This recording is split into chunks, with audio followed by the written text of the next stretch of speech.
Tudo bem, pessoal? Olá! Olá, Tudo bem, querida? tudo bem? Então, tá bom. Tá me ouvindo bem? Estou assim. Ah, que bom, eu também. O pessoal tá chegando aí para encontrar com a gente.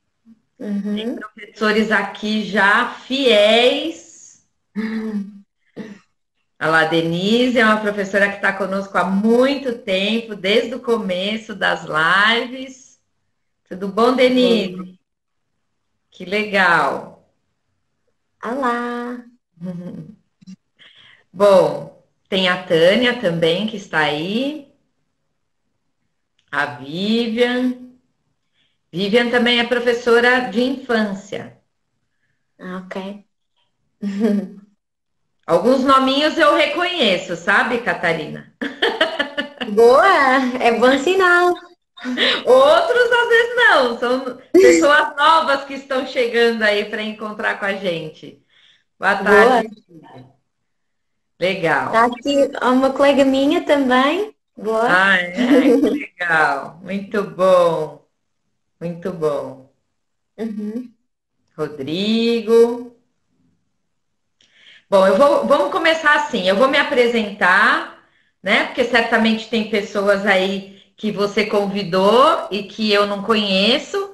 Então é legal eu me apresentar. Elas também não me conhecem, é legal me apresentar. Depois eu Uhum. vou pedir para você se apresentar. Aí a gente começa o nosso bate-papo, tá bom? Ok.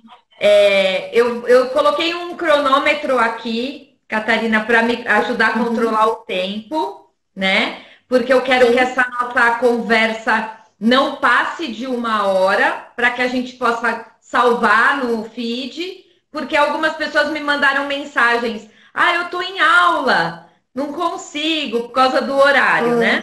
Pois é, sim. E aí eu disse, não, mas vai ficar salvo, então eu vou cuidar aqui do horário para a gente não perder esse tempo, tá bom?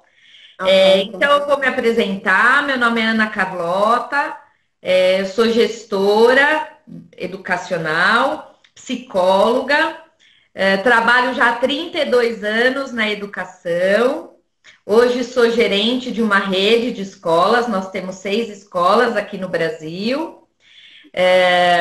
Tenho a mentoria para educadores, que é um espaço meu de autoria, de contato com jovens profissionais. E já desde o início da pandemia que eu venho criando esse espaço de troca, de diálogo que eu adoro. Então, tem sempre pessoas incríveis conversando comigo, e a Catarina é uma delas. Eu aprendo obrigada. muito com vocês. E só para lembrar que na quinta agora temos outra. Temos uma bibliotecária que vai falar da literatura negra nas escolas.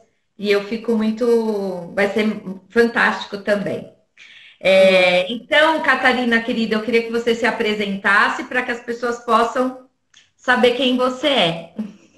Ok. Então, é muito simples a minha apresentação. Eu sou educadora de infância há 9 anos em Portugal. Tenho uma paixão muito grande pelo meu trabalho, e acho que também concordo muito consigo, com a Ana Carolina, porque é muito importante, Ana Carlota, desculpa, e é muito importante esta troca, esta comunicação sempre, não é? E Hum, sinto que muitas vezes os profissionais da nossa área perdem esta comunicação e nunca é demais partilhar, falar, estarmos sempre em partilha e comunicação. É fundamental, eu digo até. E eu hum. gosto muito de fazer isso. Claro Ai, que que cada um tem o seu espaço, não é? A sua forma de lidar com as coisas, mas é importante também estas pessoas assim, como nós, que falam, que bom. comunicam, que partilham, não é? Exatamente. E, Eu sempre digo que no momento de diálogo, a gente nunca sai do mesmo jeito que chegamos nesse diálogo, né? Eu é verdade. sempre deixo um pouco de mim e levo um pouco daquele com quem eu estou trocando, né? Acho muito lindo Sim. isso, porque na verdade a gente vai se deparando com o fato de que a gente sabe sabe pouco perto do mundo, né? Perto de tantas coisas, né? Então, eu queria agradecer a Mariana. A Mariana é minha sobrinha, mãe do Rafael, que é aluno da Catarina, né? Porque a Mariana fez a ponte, né? Pois foi, sim. Entre nós. E foi muito lindo quando ela disse que ia dar certo. Eu falei, puxa, que bom, porque as educadoras brasileiras estão muito apreensivas com o retorno às aulas, né? Uhum. Estamos em isolamento físico há 6 meses. É Pois, muito tempo, né? E sim. agora, no caso do estado de São Paulo, onde eu estou, começou um movimento de que talvez retornemos em novembro. Ok. Então, cada mês era assim, bom, no próximo mês retornamos. Depois o governador dizia não. Então, no próximo, aí o governador dizia não. Quer dizer, é uma ansiedade muito grande, né? Uhum, E uhum. vocês já viveram isso, né? Lógico que de uma forma diferente, com experiências diferentes, mas eu acho que isso é muito rico, né? A gente aprende com a vivência do outro também, né? Sim, sim. Então, eu E, queria ouvir um pouco de você assim, quanto tempo vocês ficaram com as escolas fechadas e como é que foi isso para você? ok, então, pronto, nós aqui não fechamos tanto tempo como me está a dizer. Eu penso que no Brasil também há estados que estão a fazer de forma diferente, não é? Um Sim. aqui que já fechou, outro que já voltaram à normalidade, vai, entre aspas. Uhum. Pronto. Mas aqui em Portugal especificamente, como o nosso país também não é muito grande, fizemos tudo sempre de forma globalizante. Então, nós Uhum. fechamos as creches, que é a Valência onde eu estou a trabalhar agora, nós fechamos durante praticamente 2 meses. Foi no dia 13 de março, não me esqueço, foi uma sexta-feira, 13, e foi muito marcante. Foi o último dia. E depois regressámos em junho. Aliás, em maio, as creches reabriram a meio de maio, ou seja, foi 2 meses, creche, ou Tá. seja, dos 0 aos 3 anos de idade. Sim. Os jardins de infância retornaram no início de junho, foi mais meio mês. Tá. Fizeram 2 meses e meio, mais ou menos. E Uhum. depois as restantes valências das nossas escolas reabriram agora em setembro. Escolas primárias e secundários e por aí fora, universidades. No Uhum. entanto, continua sempre a existir muita comunicação e os anos letivos foram encerrados com notas, mas isso se calhar falo mais mais daqui a bocadinho, porque estava-me a perguntar sobre como é que foi o Pra fechar, não você. é? É. Para mim e como é que lidámos com isso, não é? Sim.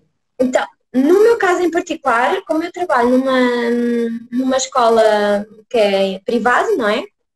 Nós decidimos logo de antemão, assim que se começou a falar em fechar para a quarentena, houve logo muita comunicação dentro da escola no sentido de, se isto fechar, o que vamos fazer? E apostámos imediatamente na internet e no continuar a comunicar com as crianças e com as famílias. E, Hum. portanto, logo à partida foi uma das nossas grandes apostas, foi essa, foi criar ferramentas para comunicarmos entre família e escola e nunca perder essa comunicação. Foi logo Sim. assim, pronto. No Apesar entanto, da, apesar da idade deles, né, Catarina? Eles são muito pequenos, né? mas não teve problema, porque Hum. nós temos, assim como eu estou a vê-la agora, Sim. eu quase posso dizer que já começo a conhecê-la, não é, Ana? E Ah, claro. então, é quase assim, então existe uma grande possibilidade de coisas e, aliás, se espreitarem um bocadinho, eu depois acabei por partilhar aqui na minha página algumas coisas que eu criei para as minhas crianças, de Legal. forma a continuar a comunicar com elas e que elas não deixassem de me ver, de ver a minha colega. Isto aconteceu na minha sala, como em toda a instituição. Uhum. Mas isto foi neste caso em particular. Houve mesmo instituições que decidiram não criar mais contacto. No entanto, eu pessoalmente não acredito muito nessa estratégia, não acredito que seja muito positiva para as crianças, não é? Sim, sim. Mas foi assim, foi de repente, foi um inesperado, mas nós arregaçámos as mangas e continuámos o nosso caminho, o nosso trabalho, da melhor forma que foi possível. Sim, você sabe que uma coisa que eu identifico que é bem diferente da experiência de vocês e nossa, é porque o ano, vocês estavam já há um ano praticamente com as crianças, porque o ano de vocês termina em julho, né? Junho, julho. Sim, é. E nós iniciamos em fevereiro. Então, nas nossas escolas, principalmente com as crianças pequenas, os professores tinham acabado de criar aquele vínculo, acabado de Uhum. criar aquela conexão, que isso começou em fevereiro, Sim. um pouco antes do carnaval, aí depois tem carnaval, que no Brasil acaba sendo um período um pouco mais extenso, e aí Uhum. fecharam as escolas. Então, muitas crianças tiveram dificuldade de estabelecer essa conexão com as professoras, e entre elas Pois é. também, porque não deu tempo, né? Uhum. Sim. Vocês viveram outra experiência, então, nesse sentido, talvez tenha sido mais tranquilo, né? Já se conheciam as crianças, vocês já sabiam, as crianças já conheciam vocês, eu acho que isso acaba ajudando, né? De Sim, certa também acredito que sim, sim. legal. Talvez tenha feito mesmo diferença. Sim. Principalmente para os pequenos, né? Sim, sim, que ainda é mais complicado compreender a distância e o olhar para o ecrã e aquela pessoa ser alguém ou Exatamente. conseguir alguma influência na criança, não é? É mesmo mais difícil. Penso que Sim. sim. E fico imaginando para as famílias também, né? Que terem essa confiança, porque isso também esbarra nesse tempo de convivência, né?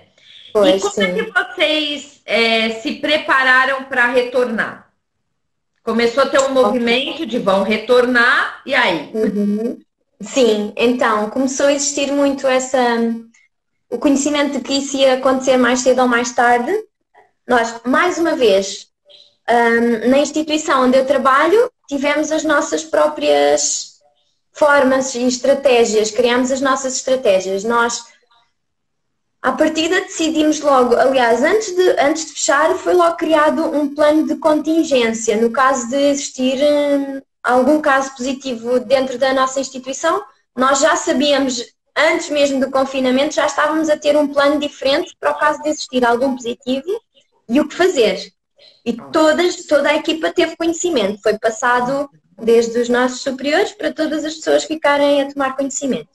Depois, então, mesmo antes de retornar, nós voltámos a relembrar isso, criámos uma reunião Zoom de equipa, entre todos, através da internet, e todos comunicámos dúvidas, colocámos questões, resolvemos novas soluções para problemas, também foram-nos dadas muitas novas indicações de como é que iria ser feito e, portanto, isso foi uma das preparações, foi essa reunião, foi muito importante para nós termos noção daquilo que íamos ter de fazer, porque quando retornámos existia assim muita coisa diferente, não é? E tínhamos de saber lidar com usar máscara, saber lidar com o distanciamento social, o que é que íamos fazer.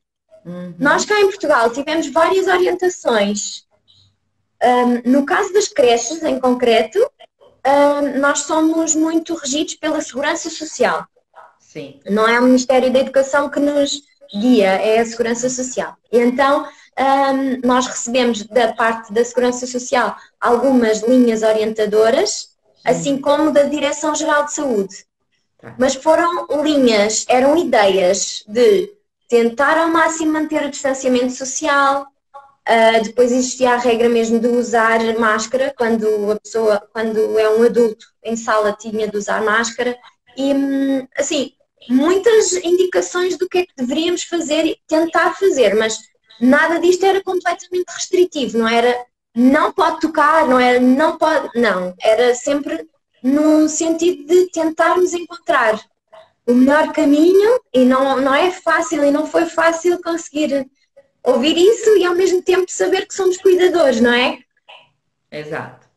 Mas a verdade é que depois, pronto, também quando chegámos à realidade, todos os receios desapareceram. Isso foi, foi muito bom depois ver como é que era realmente viver a situação. Mas então foi assim, a forma de nos preparar foi tendo em conta as indicações da Direção-Geral de Saúde, da Segurança Social e também a equipa, comunicámos muito entre nós e também com as famílias. Houve sempre a comunicação com as famílias, como eu disse, nunca se perdeu. E então, no regresso, também comunicámos logo as novas normas que íamos pôr em prática. Foi sempre tudo dentro da comunicação, sempre. Sim. Eu acho que é um ponto muito importante, né? Que nós, educadores, precisamos cuidar no retorno. Como vamos comunicar para as famílias, né? Como estabelecer essa comunicação e esse vínculo para que todos fiquem tranquilos, né? Sim. Porque a apreensão, o medo, isso já está, né? Em todo mundo. A professora Denise, que está acompanhando a gente, perguntou assim, como é que os alunos, o que você percebeu dos alunos nesse retorno? Né? Ok, sim. É assim, dos alunos, tenho uma notícia muito boa para o Brasil, que é, não custou assim tanto para eles. Porque o nosso trabalho tem uma coisa muito importante, que é a parte invisível. Não é a máscara, não é uns óculos, não é...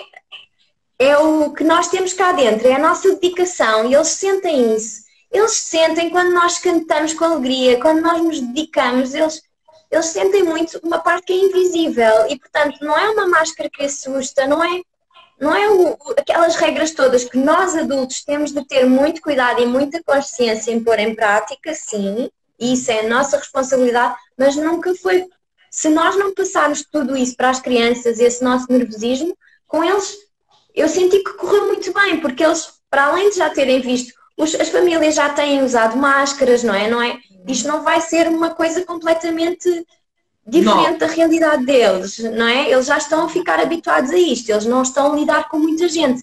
Aliás, quando nós regressamos, houve uma alegria imensa, porque eles finalmente voltaram a ver os amigos, a ver os adultos que cuidam deles e a estar connosco, a ter momentos de aprendizagem, de brincadeira com materiais e com coisas, não é? E aí, só os adultos é que tiveram um papel, o nosso trabalho tornou-se mais pesado, não é? Com muito mais responsabilidade.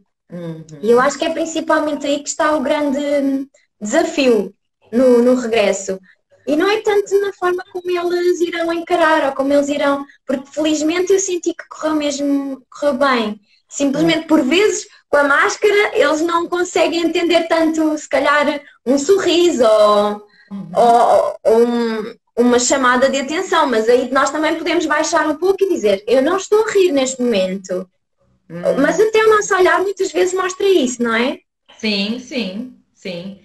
Tem uma professora nossa também, a Betânia, ela perguntou assim, aqui no Brasil tem uma coisa muito forte do contato físico.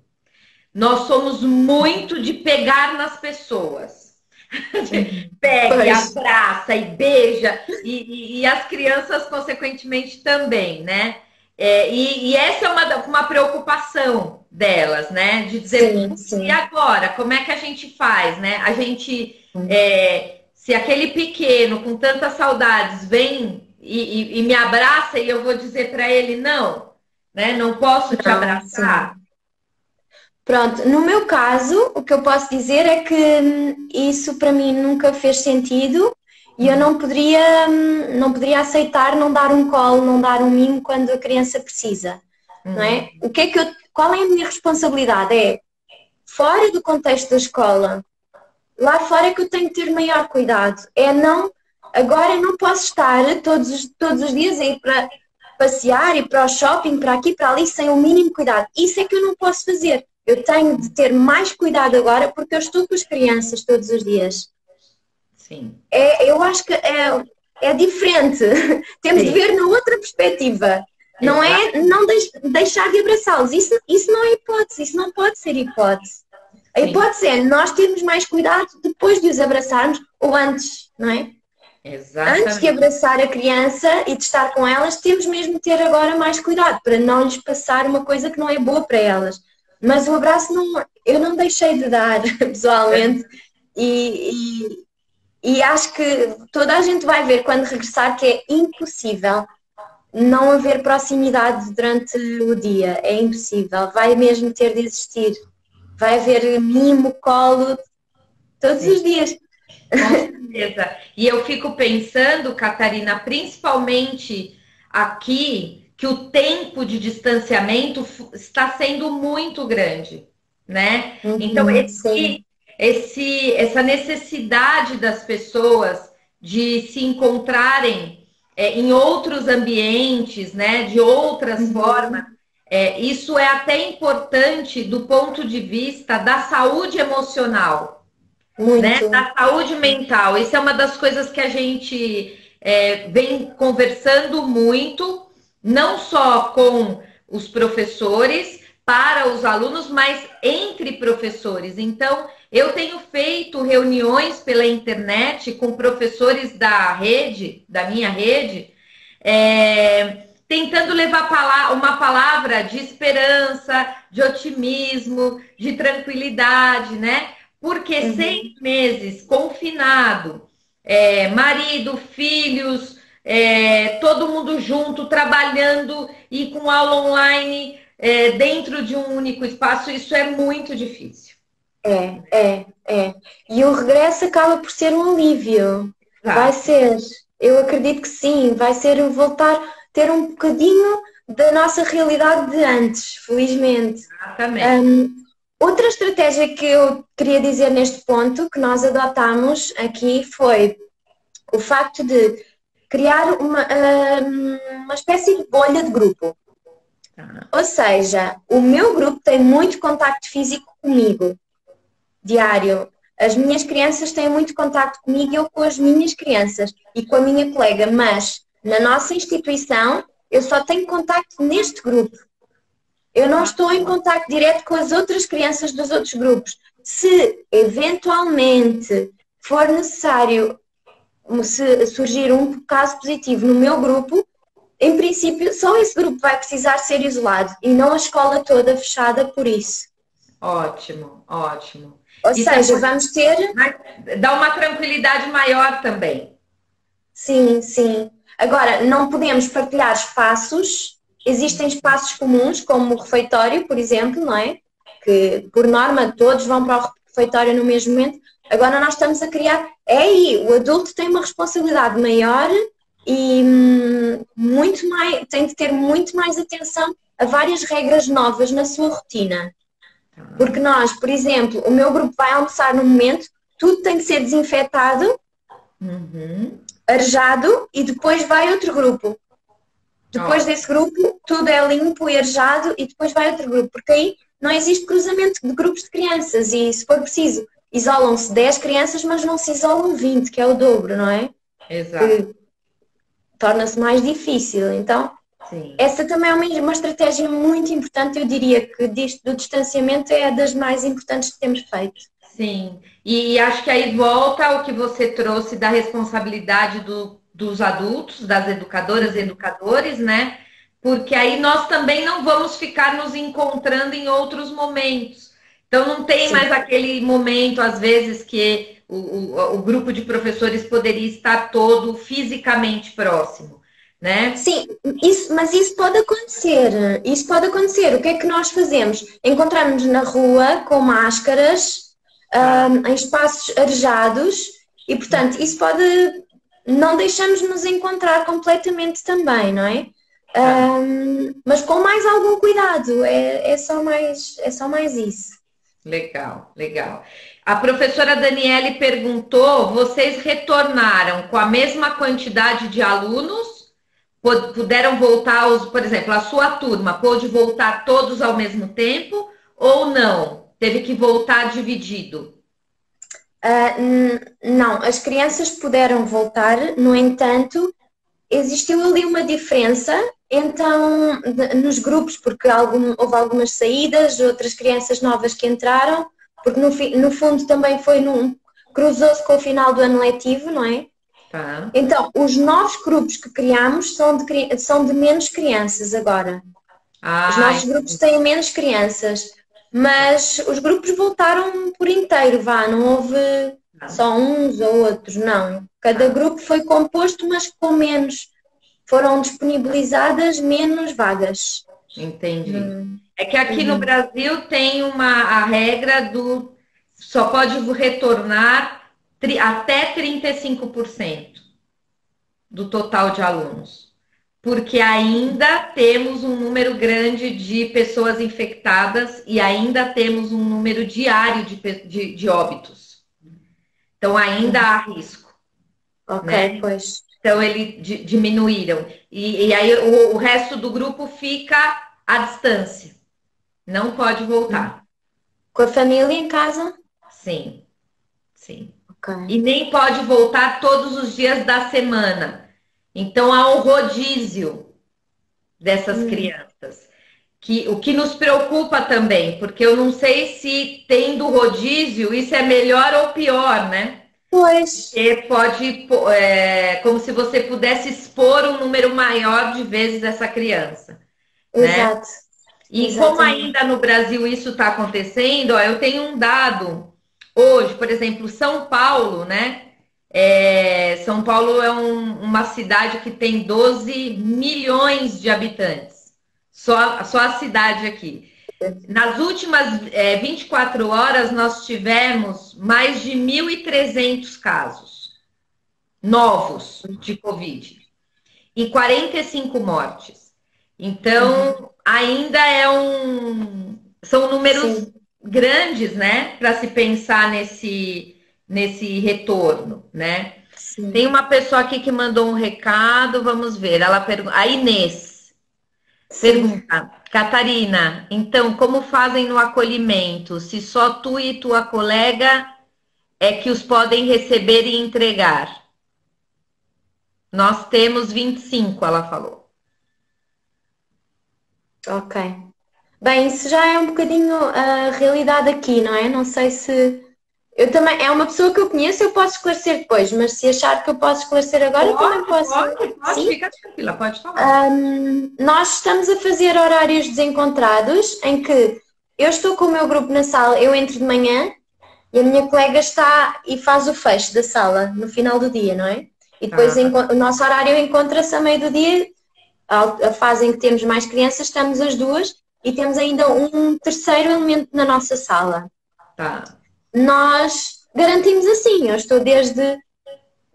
o horário da instituição foi um pouco reduzido, não muito, mas acho que foi meia hora de manhã e meia hora no final do dia. Tá. Por volta disso, e é assim que nós garantimos e conseguimos garantir. Com essa pequena redução do horário, depois não é muito tempo que eu fico sem a minha colega e também não é muito tempo que ela fica sem mim. Dá para apoiar, porque depois temos o outro terceiro elemento que também está nas pontas, para garantir. Aqui nós temos um pouco parecido a creche, porque aqui a creche no Brasil, há pouco tempo que ela veio para educação também. A creche era da assistência social. Como aqui ainda é assim. Ainda é assim. E aqui a creche é período integral também, o dia todo, e também temos 2 professoras com esses horários. Uma que chega mais cedo e vai embora mais cedo, e a outra começa um pouco depois. Aqui também as creches têm um pouco essa configuração. Deixa eu ver que tem mais uma pergunta. Eu queria falar até uma coisa importante que eu quero lembrar as educadoras que estão nos ouvindo. Eu tenho acompanhado muito as publicações aí de Portugal da Associação de Profissionais de Educação da Infância. Eu gosto muito, porque eu acho que é de uma clareza, né?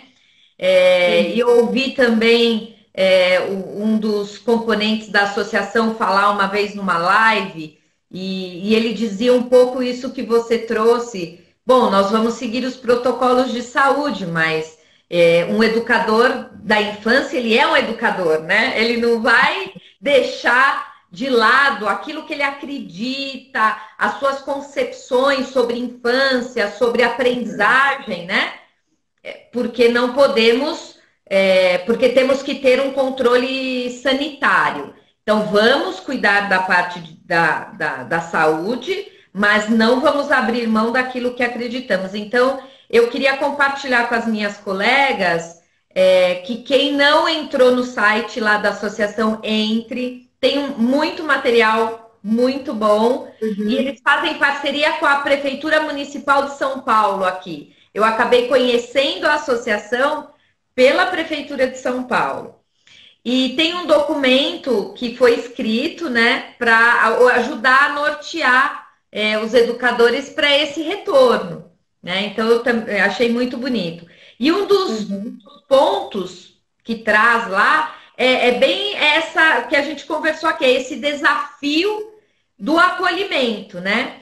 Acolher as crianças, né? Estar com elas sem abrir mão dos protocolos de saúde, né? E acho que você trouxe um pouco como vocês conseguiram tentar trazer isso também para o lado lúdico, né, Catarina? Talvez brincar um pouco com isso, né? É quase isso, sim, sim. Levar a sério. Nós somos os adultos, nós temos de levar a sério aquilo que é a nossa responsabilidade, mas nós não temos de passar isso para as crianças. E eu acredito que se os educadores vêm até mais motivados para estar junto delas, é bom pegar nisso mesmo e criar mesmo momentos bons para elas, ricos, em que não temos tanto de estar sempre com aquela regra cá atrás. Aliás, isso temos de manter cá atrás, mas tem de ficar lá atrás, porque em primeiro lugar estão eles, está o colo, o abraço, o aconchego, o riso da criança. E não, é como eu disse, não é uma máscara que tapa o nosso sorriso, eles sentem, e é muito isso, é o sentir. As crianças sentem muito, e na nossa profissão, quem sente também, sente da parte das crianças o retorno, e não é necessário aquela preocupação toda passar para as crianças, isso não é necessário. É necessário criar momentos bons para elas em que elas se sintam bem. E depois tudo vai fluir. Ótimo, ótimo. Eu acho que você sentiu necessidade ou soube de algum educador que sentiu a necessidade de trabalhar o emocional das crianças no retorno? Por exemplo, no grupo de vocês, ou que vocês tiveram conhecimento, alguma criança chegou mais emocionalmente sensível pelo que viveu em função do isolamento, ou uma perda de um familiar, alguma coisa assim? Eu pessoalmente não tive essa experiência. O meu grupo também foi quase criado de raiz a partir do momento em que regressámos, mas o que eu sinto é que as crianças se adaptaram mesmo muito bem, e essa parte, isso no fundo, a parte emocional é um trabalho que nós já fazemos muito, está muito intrínseco na nossa profissão. Eu não senti que tinha um novo desafio para mostrar às crianças, não foi uma realidade nova que me apareceu. Existiu muita convivência em casa com as famílias, mais do que nunca, mas daí as famílias e as crianças também tiraram uma parte boa, não é? E também lhes reconhecemos isso. Mas o que depois, o que foi consequência do isolamento e daquele tempo todo longe, não senti que houvesse uma coisa extraordinária, diferente de sempre, de alguma coisa que eu fiz. Porque o emocional tem de ser sempre muito trabalhado, não é?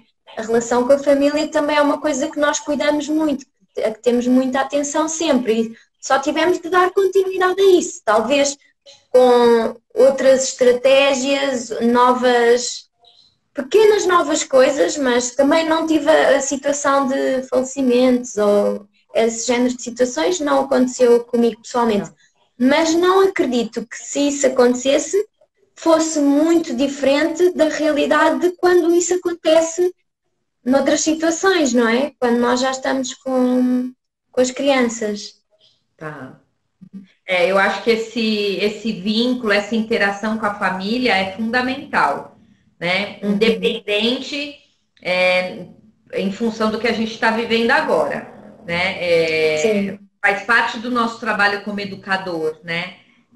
Se aquela criança é a coisa mais importante para nós, em termos do nosso olhar profissional, não tem como não trazer a família junto para esse momento, né? Exatamente.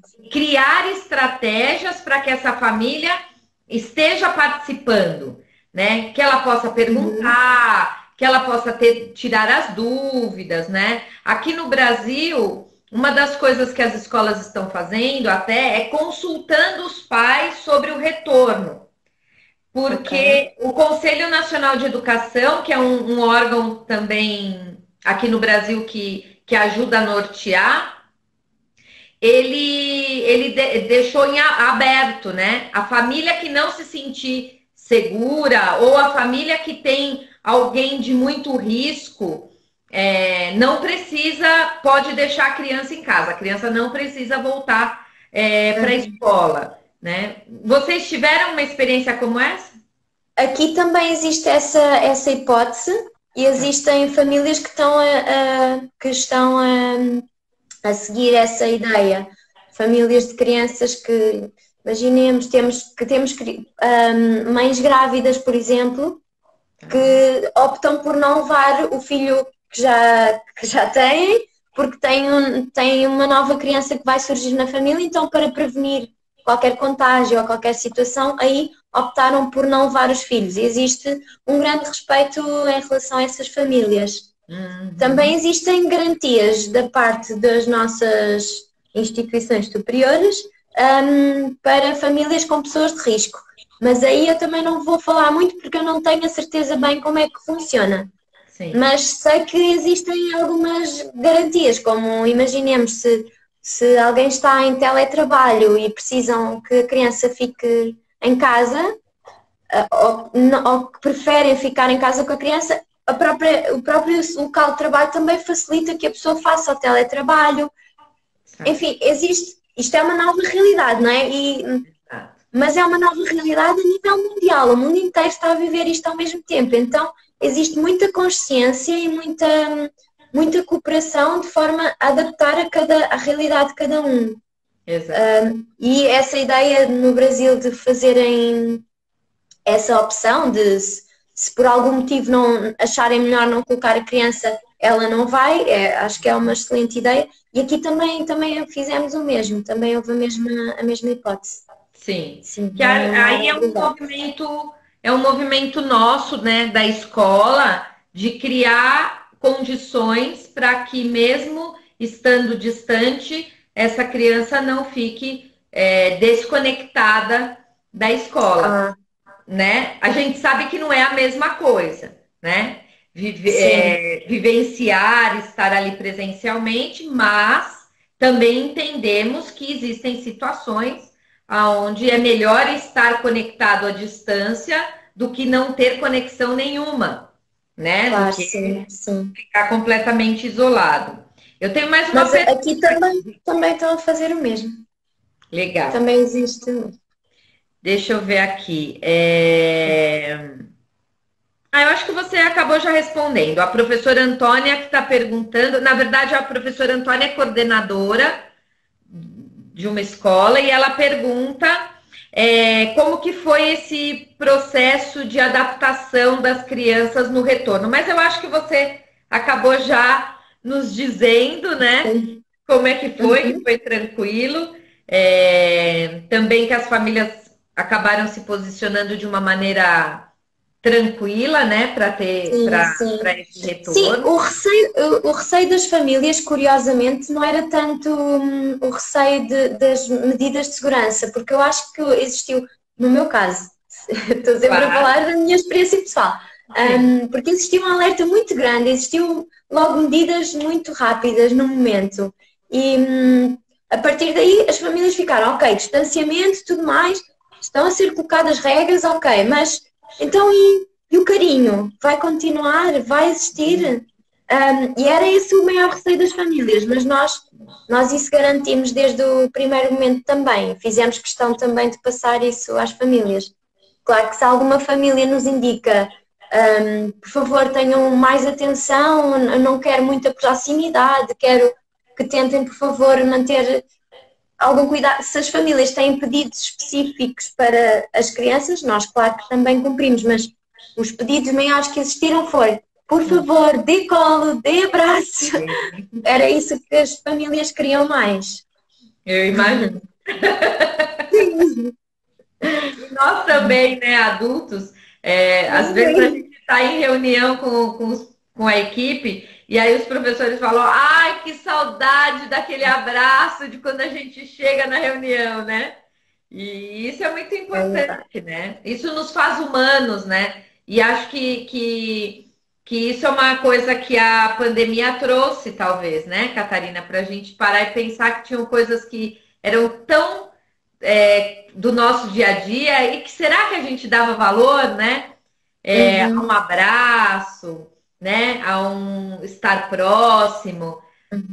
Talvez nem todo mundo desse tanto valor assim. E agora que não pode, né? A gente quer. Ai, dá uma vontade de dar um abraço e um miminho, é verdade, sim. Com certeza. Eu queria te perguntar, a gente aqui no Brasil tem ouvido muito já alguns países aí na Europa que eles já estão sinalizando um novo movimento da pandemia, né? Até porque ainda as vacinas ainda estão ainda em testes, não há vacinas, né? Então hoje mesmo eu estava ouvindo a França fechando alguns estabelecimentos e até possibilidade de, em algum momento, fechar se. Então, eles estão chamando isso de segunda onda, né? O Brasil ainda está na primeira onda, porque, como eu te falei, ainda os números, tanto de novos casos quanto de óbitos, ainda é grande. Como é que está para vocês? Como é que isso está chegando em vocês aí em Portugal? Nós agora com o regresso às escolas e agora em setembro foi o grande regresso, porque agora é que todas as escolas já estão novamente a funcionar. Existiram grandes medidas ainda de tentativa de distanciamento na mesma. Por exemplo, as faculdades estão com muito. Praticamente as pessoas não vão à faculdade, existe muito trabalho em casa e tudo mais, assim como muitas empresas adaptaram-se agora a este tipo de método de trabalho, não é? De comunicar através da internet, mas claro que agora com este regresso, as escolas secundárias, primárias, são com aulas presenciais. E então está a haver um aumento dos casos em Portugal, está mesmo a acontecer. Eu não sei se vamos confinar outra vez como aconteceu em março. E eu penso que isso seria muito complicado para o nosso país se isso tivesse de acontecer novamente. O que eu acho é que se isso tiver de voltar a acontecer, no meu caso pessoal, eu vou dar a mesma entrega que eu tive na primeira vez, não é? Fazer os métodos, se calhar até agora mais aprimorados, porque já tive a primeira experiência, agora já vou saber como lidar imediatamente, mas a verdade é que não sei até que ponto o novo encerramento será eficaz, porque o vírus está na comunidade e não é por fechar e fechar repetidas vezes que ele vai deixar, ele vai sempre andar aqui connosco, não é? Exato. E no final é tudo muito incógnito. Exatamente. É Exatamente. tudo. Aqui no Brasil, como você mesmo disse, temos alguns estados que as aulas, por exemplo, reiniciaram porque houve uma estabilização e, de repente, 3 semanas ou 2 semanas depois, fecharam novamente, né? Ok. Então, como no nosso caso, o ano letivo ano cronológico, como se fosse cronológico, estaria para encerrar agora em dezembro, né? Uhum. Então, o estado de São Paulo, que muitos educadores ficam se questionando vamos retornar em novembro, não podemos retornar com todos os alunos, porque isso é uma determinação do governo, só podemos com alguns alunos, para logo em dezembro encerrar o ano, né? Então, tem um movimento de alguns educadores pensando, vamos manter do jeito que estamos, então, né? Porque, de Pois, certa forma, temos ferramentas, enfim. Mas uma das coisas que nos preocupa e que me preocupa particularmente, a rede que eu trabalho é uma rede privada, né? Mas eu me preocupo muito com a escola pública brasileira, que é a uhum. maior, né? O Brasil é um país continental e a gente tem uma quantidade imensa de estudantes na rede pública. E Uhum. e assim, a desigualdade que vai ficar entre os alunos da rede pública e da rede privada é maior ainda, né? Uhum. Porque a escola pública não tá com essa estrutura de ofertar para esses alunos a aula à distância, né? Pois, é mais Existem algumas complicado, sim. tentativas, né? Existem algumas Sim. tentativas, mas a gente está lidando com um público de recursos financeiros mais escassos. Sim, e no Brasil, no período de encerramento das férias grandes, que é assim que nós chamamos, nesse período têm algumas garantias de acompanhar as crianças de alguma forma? As E escolas garantem? a Porque, proposta é que a gente nem. Se a escola precisar, não precisa parar em dezembro. Pode pois, continuar em janeiro, sim, né? eu E aí. penso assim, nós na verdade, quando terminou o nosso confinamento, estávamos em maio e depois foi junho e julho, já são meses em que as escolas da rede pública estão fechadas em Portugal. Uhum. Mas as escolas não encerram completamente, nós temos sempre as atividades de tempos livres. Ah, certo. E foram essas atividades que garantiram, de alguma forma, as famílias que necessitavam mesmo muito. Foi Sim. assim que nós garantimos, mas de facto também não foi para todas as crianças. Aham. Então, havia isso, mas era só mesmo em casos um pouco extremos. Sim. O que aconteceu foi, agora em setembro, não é? Que para vocês vai ser o vosso janeiro, aí é que voltou tudo, em força. É o que está a acontecer agora. Exato. Mas agora existem também novas estratégias que estamos a aplicar no caso dos focos de contágio crescerem em determinados espaços. Ou Uhum. seja, por exemplo, se existe um foco de contágio numa zona do o nosso país é muito diferente do vosso. Você falando de São Paulo tem 12 milhões, nós temos muito, no país inteiro, muito menos pessoas do que em São Paulo. Uhum. Mas por dia, em casos de morte, estamos com menos de 10 falecimentos diários. E não tem passado disso, felizmente. Há meses que não tem crescido mais do que 10. Agora, como é que nós garantimos isso? Eu acredito que estas estratégias fazem sentido. Estratégias como uma instituição que tem casos positivos, essa instituição é fechada. Tá. Todos fazem quarentena. Após 15 dias, todos já podem retornar, caso não tenham mais casos positivos, não é? Mas aí todos cumprem a quarentena, garantimos que não há casos positivos e já podem retornar. Uhum. Não existe um fecho global do país inteiro Tá. por causa dos pequenos focos, não é? Porque se for assim, eu Sim, acho que se torna insuportável. E eu claro. acredito nesta estratégia. Eu estou esperançosa que esta forma que nós estamos a adotar vai conseguir, vai fazer com que as coisas vão com calma e que a Sim. segunda onda não seja tão grande. E eu estou com muita esperança também, Catarina, na vacina, né?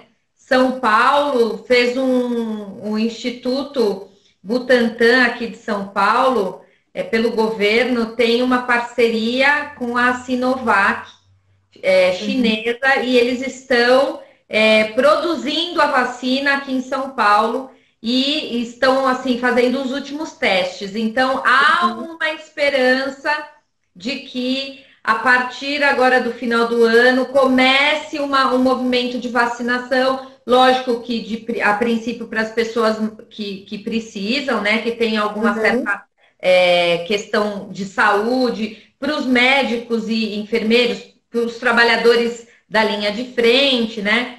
Então Uhum. também há um movimento de esperança, né? Uhum. E, e a gente está quase indo para o fim da nossa live. Você acredita? Tá. Já estamos Oh, conversando há 48 minutos e parece que começou agora. é verdade. Eu queria ouvir de você, assim, o que que de tudo isso, o que que ficou de positivo para você? Porque eu quero encerrar esse Boa. nosso bate-papo com mensagens positivas para as pessoas.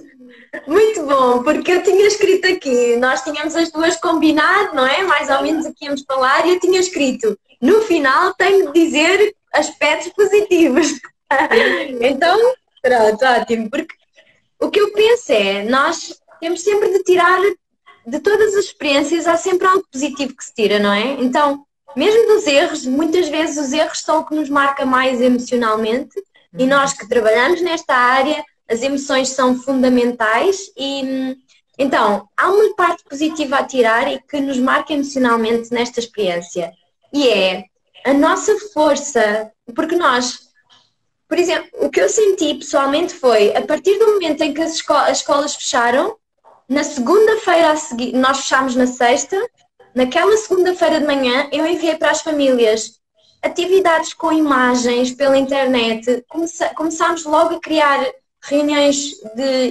através da internet também, com todas as famílias, adaptámos às famílias, comunicámos por telefone para saber se fazia mais sentido quantas vezes por semana reunirmos-nos. Havia famílias que todos os dias estavam connosco, outras que disseram: não, eu prefiro ficar à segunda e à sexta-feira porque estamos muito ocupados com as crianças ou temos de estar em teletrabalho, então temos de continuar e preferimos menos vezes.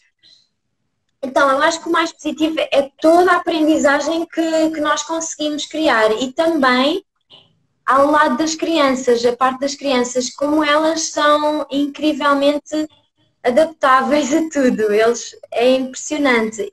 sim. Mas eu também acho que no fundo disso, como grande base, está a nossa intenção que está cá dentro, aquilo que não se vê, não é? Exato. Que é o nosso amor pelo que fazemos. E quando nós temos isso e quando nós transmitimos isso às crianças, tudo se resolve e tudo corre bem. E eu acho que com eles foi isso que eles sentiram. Sentiram os adultos da vida deles presentes na mesma, através dessas estratégias que nós usamos, mas também quando retornamos com dedicação e com amor pelo que fazemos. Então, eles também nos retribuíram com sorrisos e calma e um sentimento de que está tudo bem. Sim, exatamente. E é isso que você sabe que eu até lancei uma campanha na internet que chama a hashtag Esperanças na Pandemia. Porque eu dizia, não, tem muita coisa boa acontecendo. A gente não quer, lógico, diminuir a dor de pessoas que viveram coisas difíceis. Aqui no Brasil houve um Não. desemprego muito grande, muitos óbitos, não é isso. Mas é o que você falou, de tudo a gente tira coisas boas, né? Uhum. Mesmo uma coisa bem dolorosa faz com que eu crie força para enfrentar e eu fico diferente, né? E aqui Uhum. no Brasil eu também identifiquei pessoas aprendendo, que o tempo foi tão longo, né? Que as pessoas descobriram o prazer de cozinhar na própria casa, aprenderam a tocar um instrumento, aprenderam a bordar, pintar, coisas que às vezes queriam fazer e não encontravam tempo, né? Uhum. E Sim. e o fato de você não ter que se deslocar para um lugar, de um lugar para outro, você tem esse tempo, né? Então eu venho falando muito para as pessoas, agora olhem um tempinho para vocês. Se cuidem, né? Se olhem, Aproveitem. que isso é importante, né? É verdade. E eu fiz isso e, por exemplo, eu criei esta página, por onde estamos a falar, falando, e através dela partilhei coisas que eu, caso não tivesse acontecido isso, eu nunca iria partilhar com o resto das pessoas. E agora tem muita gente, nem que seja só por isso. Houve muita gente que veio ter comigo e me disse: Catarina, uau, adoro ouvir as tuas histórias, gosto tanto de te ouvir, os meus filhos adoraram, somos teus fãs. Mas assim, se calhar foi 50 pessoas, mas isso já é tanto, não é? Já é tão Sim, bom, é tão especial. Para sim. mim valeu tudo. Exato. E E a mesma experiência, Catarina, porque a mentoria também ela ganhou ela desabrochou nesse período. Eu lancei 2 e-books, o blog, o uau, canal do YouTube. Olha, aprendi a fazer um monte de coisa tecnológica é e adorei. isso. É muito bom, né? É muito bom. Na Dá o seu verdade, sim. endereço, fala o seu endereço para as pessoas poderem te acompanhar também. Este que é por onde nós falamos é Sim. o crescer em casa. Crescer em casa. É, Legal. crescer em Eu, casa. Obrigada. essa live vai ficar salva no IGTV. Uhum. Depois eu vou colocar no YouTube. Quando eu colocar no YouTube, eu te aviso, porque aí você pode divulgar Partilhar. para as pessoas, enfim. A ideia é poder compartilhar aquilo que a gente mais gosta de fazer, não é? É isso, sim, sim, sim. Ai, E que bom, uma querida. ótima experiência. Gostei muito. Eu também adorei. Queria te Hum. agradecer do fundo do meu coração. Agradecer a você, a equipe da sua escola, a sua coordenadora, a sua diretora. Queria agradecer a Mariana, que foi a pessoa, a Também. ponte, né? E queria combinar para a gente manter contato, né? Pela Uhum. internet. Vamos manter contato, porque a gente tem muito o que trocar ainda. Acho que sim. Ótimo. Tá Fico muito bom? feliz. Sim, Ai, sim. que bom. Obrigada, querida. Fica com Deus. Obrigada também. Também. Tudo bom. Beijo Beijinhos. no teu coração. Obrigada. Também para Tchau, vocês. tchau. Tchau.